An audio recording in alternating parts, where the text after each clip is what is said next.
안녕하세요, 여러분. 오늘 이제 또 의존성에 대한 이야기를 할 텐데요. 그러면 의존성이 가지고 있는 이제 특징이 뭐냐면은 복종하고 신뢰하고 통제받고 계속 이렇게 생각하는 거죠. 내가 저 사람을 사랑한다, 저 사람을 좋아한다는 거는 저 사람에게 나의 결정권을 맡기는 것이라는 생각이 있고요. 그리고 뭔가 분리되거나 떨어져 있다는 것은 너무나 힘든 일이에요. 그래서 이렇게 어떤 사람과 분리된다. 내가 의존하는 사람과 분리된다. 그러면은 어떤 느낌이냐면은 그냥 우주의 미아가 되는 느낌? 네. 그냥 혼자서 진짜 아무것도 할 수 없는 그런 느낌이 들거든요. 근데 그렇다면은 그 사람이 무능해서 그렇게 되는 건 아닌가? 아니에요. 굉장히 유능한 사람들도 그렇습니다. 되게 사회적으로 보면 유능하고 괜찮은데도 이렇게 들어가서 보면 의존성인 경우도 꽤 많아요. 그래서 이들이 이제 우리가 그렇잖아요. 우리의 사고와 어떤 우리의 생각의 흐름 속에서 우리가 생각하는 한계라는 게 있어요. 의존성이 가지고 있는 한계는 뭐냐면은 따로 떨어지거나 이렇게 분리되는 것은 어리석거나 불가능하거나 굉장한 불행이라고 생각하는 거예요. 그러니까 그 머릿속에 뭐가 있냐면 분리? 그러면은 실은 그 분리라는 개념이 없다고 보는 게 맞아요. 분리라는 세계를 뭐 아예 상상 속에 없었어요. 왜냐하면 이들은 엄밀하게 말해서 이 분리의 경험을 못했기 때문에 의존성 성격이 된 거거든요. 인간은 이렇게 부모의 보호를 받다가 어느 시기가 되면 그 부모가 문제를 다 해결해 주지 못하고 자기가 뭔가를 해야 되는 시기가 와요. 그러니까 뭐 부모가 다 잘 해주다가도 얘가 유치원에 들어가면 또 부모가 못 해주는 게 생기겠죠. 또 초등학교에 들어가면 부모가 간섭하지 못하는 시간이 또 있잖아요. 그러니까 그때 어떻게 해야 되냐면 내가 해결을 해야 되는 거죠. 또 중학교에 가면 그런 영역이 더 늘어나겠죠. 근데 이제 이럴 때 과도하게 초등학교 들어가서도 하나하나 다 물어보고 하나하나 다 지시하고 무슨 일이 있으면 득달같이 달려가서 다 해결해주고 막 이렇게 되면 이제 의존성이 되겠죠. 그래서 이들은 진정한 의미에서 분리돼서 내가 무엇을 하는 경험이 너무 적었을 거라는 어떤 가설들이 있어요. 그런데 이제 분리를 하려면 어떻게 해야 되냐면은 아니요를 할 수 있어야 돼요. 그거는 내가 못하겠는데요. 그거는 내가 하고 싶은 게 아닌데요. 나는 이렇게 하고 싶은데요. 라고 말할 수 있어야 돼요. 그러니까 이제 이 분리를 하고 아니라고 말할 수 있는 것이 상상할 수 없는데 일단 말하는 것부터 내 의견이 좀 다르다. 나는 이렇게 생각을 합니다. 나는 이렇게 하고 싶습니다. 나는 그렇게 하고 싶지 않은데요. 나는 그거는 못하겠는데요. 나는 그때 다른 게 필요한데요. 이런 언어가 이들에게는 정말 너무 어려운 거죠. 이들이 의존하는 누군가에게만 그것을 못하는 게 아니라 결국은 세상의 많은 사람들에게 거절을 하거나 내 의견을 똑바로 말하는 것 자체가 의존성은 힘들어요. 그래서 어디를 가나 의존성들은 되게 수능적이거든요. 그래서 이들에게 필요한 말은 뭐냐면 그런 거예요. 저는 그렇게 생각하지 않는데요. 제 의견은 좀 다른데요. 저는 이렇게 하고 싶은데요. 미안한데 저는 그걸 못할 것 같아요. 이걸 연습해야 되는 거예요. 미안한데 제가 그걸 하기가 좀 힘들겠는데요. 저는 그렇게 생각하지 않는데요. 저는 이렇게 하고 싶은데요. 저는 그거가 좀 어려울 것 같아요. 이렇게 해서 이 굉장히 부드럽지만은 내 의견을 말할 수 있는 것들을 길러야 돼요.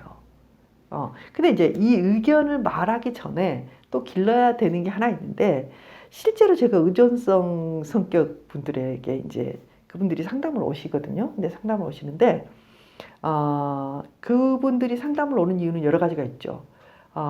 근데 가장 큰 게 뭐냐면은 지금 의존하는 어떤 대상에게서 문제가 생겼을 때 상담을 오는 경우가 많아요.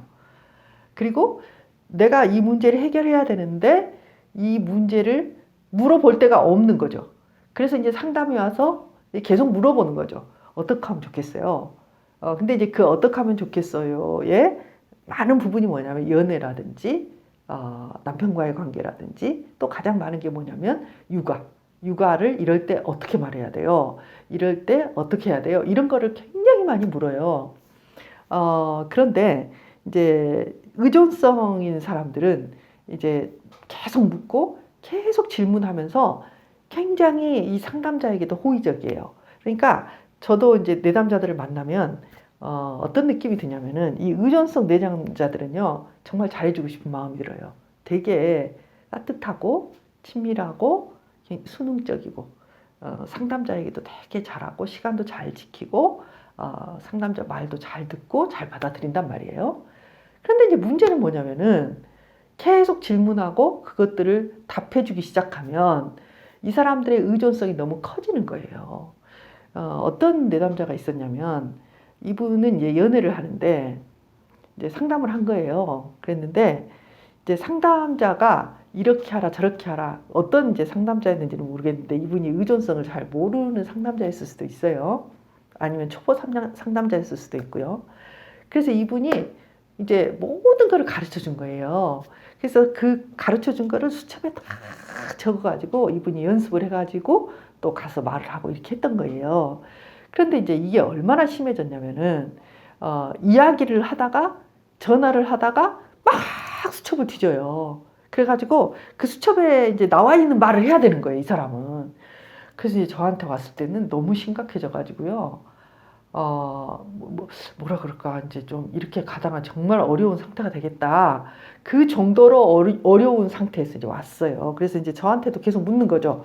이때는 어떻게 하면 좋겠냐? 뭐라고 대답하면 좋겠냐? 이걸 계속 묻는 거예요.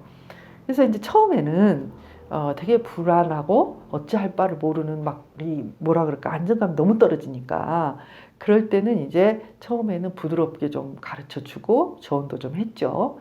그런데 이제 나중에 이제 자꾸 물어보니까 제가 그런 질문을 했어요. 예를 들면 아니 그때 그 남자친구가 이렇게 물어보는데 선생님 제가 뭐라고 하면 좋겠어요? 뭐 이런 질문이거든요. 남자친구가 갑자기 뭐 이렇게 그 일정을 변경을 하는데 자기는 그게 싫대요. 그런데 그때는 뭐라고 말을 해야 돼요? 이렇게 자꾸 물어보는데 괜찮지? 막 이렇게 물어보면 자기는 괜찮아 이렇게 대답을 한다는 거예요. 그런데 자기가 좀 기분이 나쁘대요.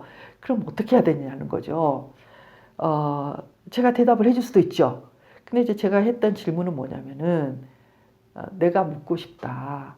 지금까지 상담도 받았고 많은 이제 대화를 했지 않냐. 그러면은 만일에 남자친구가 그런 식으로 물어볼 때 누구 씨는 뭐라고 대답을 하면 좋겠냐. 아니 그냥 지금 자유롭게 생각을 해봐라. 그러니까 이분이 가만히 생각을 하더라고요. 그래서 아니 그러면 이럴 때 그럼 이렇게 대답을 하는 게 좋을까요? 아니면 이렇게 대답을 하는 게 좋을까요? 뭐 몇 가지를 이야기를 하세요. 그래서 아니 이게 다 괜찮다. 서너 가지 이야기를 했는데 다 이렇게 대답해도 괜찮다.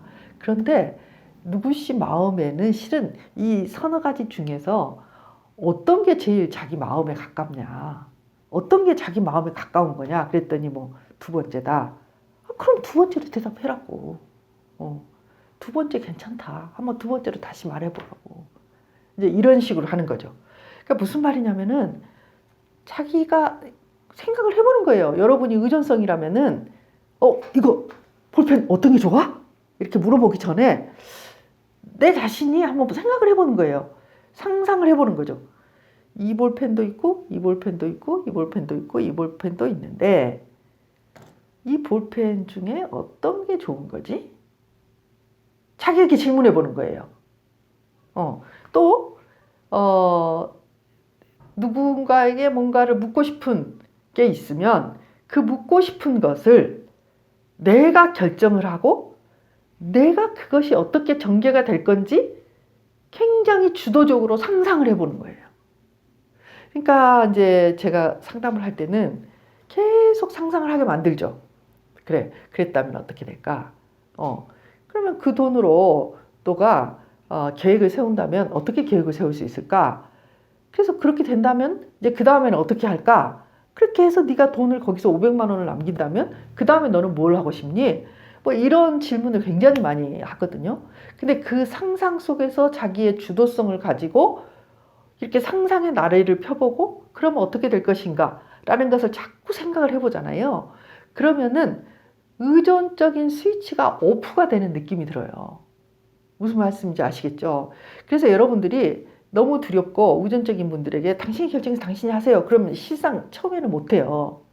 근데 한번 상상을 해보세요. 상상을. 자, 내가 어떻게 할까? 그러니까 제가 이제 그분에게 연애에 대해서 계속 묻는데 그분에게 계속 물었거든요. 당신은 어떻게 대답을 했으면 좋겠냐? 무슨 대답을 원하냐? 그래서 당신과 그 관계가 어떻게 될 것 같냐? 당신에게 주도권이 있고 당신이 마음대로 한다면 당신은 어떻게 해서 그 사람에게 관계를 발전시키고 싶고 어떤 식으로 말하고 싶고 어디에서 만나고 싶고 이걸 계속 상상하게 한 거죠. 계속. 그래서 이제 그렇게 하니까 상담 안에서 그랬으면 내가 이렇게 했으면 어떻게 됐을지 모르겠네. 그럼 어떻게 됐을 것 같은지 한번 상상해봐라. 그리고 또 다음에 또 와요. 선생님 어떻게 해요? 이때 이렇게 하면 어떻겠어요? 그럼 또 똑같아요. 어떻게 하고 싶어요? 한번 생각해 보세요. 여러 가지 생각해도 괜찮아요. 그럼 또 그분이 막 뭐라고 해요. 그러면은 당신이 이 중에서 뭐 선택하고 싶어요? 실은 이렇게 했거든요. 굉장히 점점점 이 의존성에서 벗어나고 자신의 생각을 돌아보고 자신이 결정하는 부분이 자라나기 시작했어요.